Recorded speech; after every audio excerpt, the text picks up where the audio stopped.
Hello, today let's talk about handoffs between sales and your finance or operations team, especially those recurring revenue agreement products that may not be being billed as quickly or effectively as you like.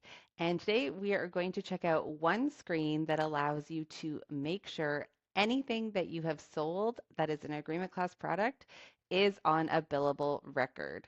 So let's hop right into it. What am I talking about?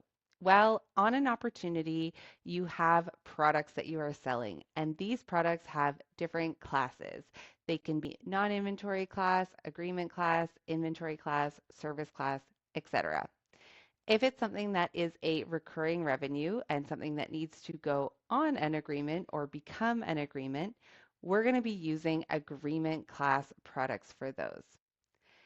Sometimes what can happen, and what I see, especially as businesses continue to scale and there's more and more people responsible, there are times where an opportunity gets won, but the products don't all get converted.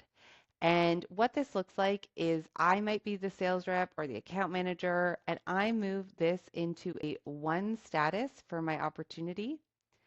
But when I update this, I update this opportunity to one, I leave all the products on the current opportunity and I just hit save.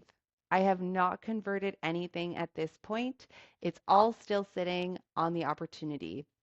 When products are on an opportunity, they will not show up anywhere in invoicing. They will not be billed. You have no opportunity to bill this to the client. So we want a way to be able to quickly identify all of these. One way is through the agreement sales screen. Some of you are using this all the time. Some of you have never looked at this screen. It's under Finance Agreement Sales. And when you come in here, this list should be blank. If it's not blank, it means that there are agreement class products that are on closed opportunities which have not been converted yet. We can see based on the opportunity I just closed, my Meraki license V2, that there are two products right here that need to be converted. I can do it from here. So I can go ahead, I can select those two products, go Actions, Convert. It'll say Agreement, and I'll go through the conversion process from here. I'll fill out all the information, and that's going to take me to my agreement screen. As soon as the products are converted, they'll disappear from the list, which is great. However, if you are just getting into this and cleaning up this list, or even if you don't have that many and you want to make sure you're doing a really thorough job, I always recommend going to the opportunity. So I'm going to go into the opportunity. And when I do, I can see that there are 4 products on this opportunity, some non-inventory and an agreement one as well. If I choose to convert from here, so from the opportunity, I'm going to hit convert, agreement, next. I'll create a new agreement. This gives me the opportunity to add the non-inventory class products as part of the conversion. And if I do this, it's going to attach these licenses as agreement additions, which is exactly what I want to happen. So I like to convert from the opportunity to grab all the products on the opportunity. I'll hit next. You'll notice this is a little bit more filled out, which is quite nice. We're gathering some more information based on what was put on the opportunity. And then I'll go ahead and hit finish. Now I've created my agreement.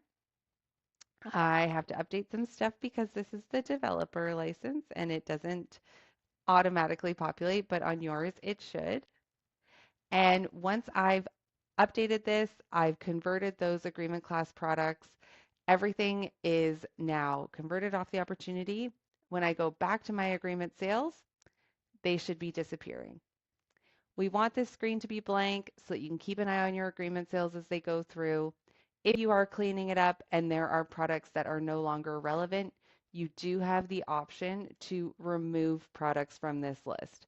So if you're not going to convert them, if they are historical, if they're just going to cause clutter in your system, you can remove them.